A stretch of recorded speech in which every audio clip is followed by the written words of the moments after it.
All right, what's up, guys? Charles here.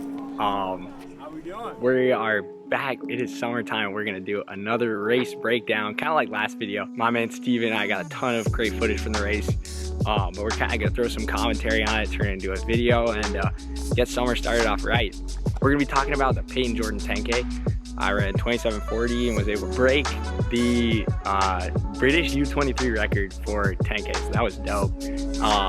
And yeah, I'm just walking in Florida, back in the state. It's hot. It's birds are going crazy, bugs are everywhere. I'm just having fun walking around, so I figured I'd film something like this and fill you guys in so we can get the summer started. So without further ado, let's get into it and talk about the Peyton Jordan 10K. How we doing?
Main goal of this was to get a world standard, which was 27:24.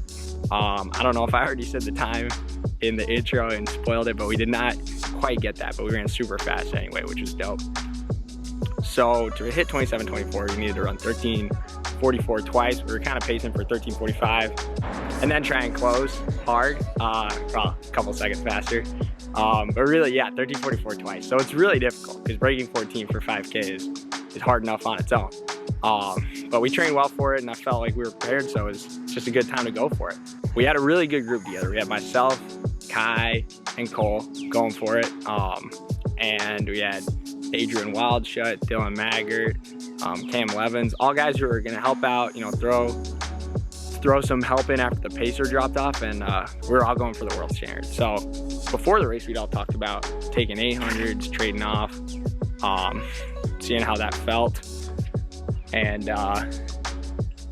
we were all ready for it, and everyone was super excited. I mean, it was a really awesome race going into it. All the guys were super ready, and I think we thought the pacer was going to get through about 4K at the most, and so we're ready. If we all took an 800 after that, we'd make it through pretty much all of the race. So we get to the start line, everybody's ready to go, the gun goes off, and we are a little bit off. The pacer is he's running like 67s, we need to be running 66s, but it seems like he's kind of going all out. And you know, no disrespect to the pacer, you have what you have on the day, but it just wasn't what we needed to run 27:28. So when he hopped off, it was about, I think, a little bit before 2 miles, 3,200. I threw down like a 64 to try and get us back on pace, and it was probably a little bit aggressive, to put it lightly, because I think that took a lot out of my legs, and the other guys I was talking to afterwards said, you know, that lap was kind of hard, but it was like you only have so many laps, and if you're off for 3 or 4 by a second, you got to do a lap that's a couple seconds under. And 64 is only 2 seconds under 66, so we still weren't on pace after that. But you know, we got into a position where it was like kind of possible, and I hopped off after my 800, And then we started taking 800s, kind of trading off, but it was like we all kind of had a bit of difficulty adjusting our first lap, so we'd kind of be a second back, and then everybody's second lap would be like right on pace as you got used to the pacing. So we were kind of like a little bit all over the place, but still a little bit off. We were about like 1350, I want to say, at 5K.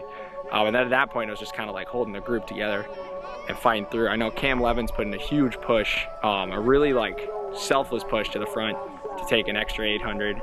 And we're going around the track, around and around again, and it actually feels so smooth. One thing about Stanford is just like the weather, and everybody kind of knows this, I think, but the weather is just, you can't beat it. Like, for one, it's so nice when you're just hanging out. It's just like always sunny and dry and like never rains, stuff like that. But for running, it's unbelievable. It's just like running through that kind of air, it just feels so much easier. So when I was sitting in the pack, and even when I was in front, it just felt so good, because I haven't really raced much on our track because it was we had so many regulations during COVID last year, and this is kind of my first non-COVID track season, so it was super cool to get to race here, and it just felt so good. And at the end it got kind of tough, you know, as any 10K does, but yeah, we were able to close super strong, and I think that was just because, you know, we were working together so well, nobody was getting in anybody's way, and so we were able to close super efficiently. But yeah, the race was just fun. It was just like such an amazing experience to be out there with athletes of like such a high caliber, and also my friends that, you know, I love more than anything in the world. It's just like, this is everything I've always wanted to be doing. Wow, that's a lot of cars. And to have it really like be coming together, you know, before my eyes, and even right now over summer when I'm gonna start trading over and over and over again, to have it really feel like it's materializing is just, it's the best feeling in the world. So even if it's a 10K where I'm getting dragged through the track, to race like guys like that and to come away with a great time, it's just like best feeling in the world. So just to me, it like goes to show that, like, I don't know, when you put your mind to something like this, and you just keep working at it, you know, it's just got to work out in the end. You know what I mean? So if there's anything you guys are feeling like that with, and it seems like it's crazy, you know, maybe it isn't. I know I thought stuff like this would be crazy for me a couple years ago, and it's just so cool that it's happening. Let's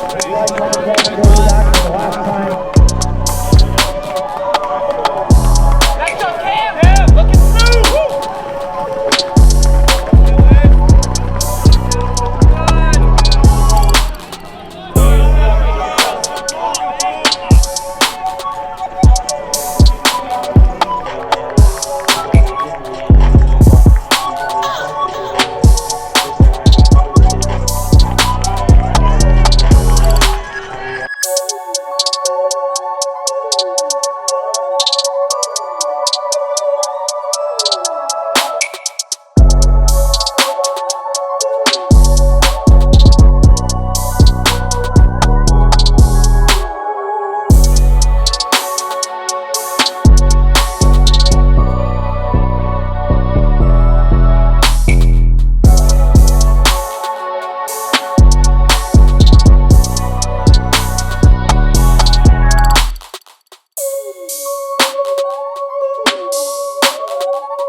And then we come around to the last surge, and it was kind of just closing at that point. Dylan Magger and Adrian Wildchet were kicking for it. I was fighting for home, ended up running like 27:40, which is still a really good time, especially for, you know, where we're at. And I was super happy with the day as a whole. We didn't get our primary goal done, which, you know, is never fun, but we got a great race in, and there was a lot to be proud of. There's a lot to learn too, just about like race preparation beyond racing, just like how to work together, how to kind of make those connections that can help you out in the middle of a race, and stuff that I think will be really important going forward. So it was a great opportunity to come away with a record for Great Britain. Great Britain is so awesome too. I always love, you know, going back to my roots with that, and it's yeah, it's been really rewarding. So it was a great season, and that was definitely one of the bright points. I'm glad Steve was there to capture it, and I hope we did a good breakdown of it.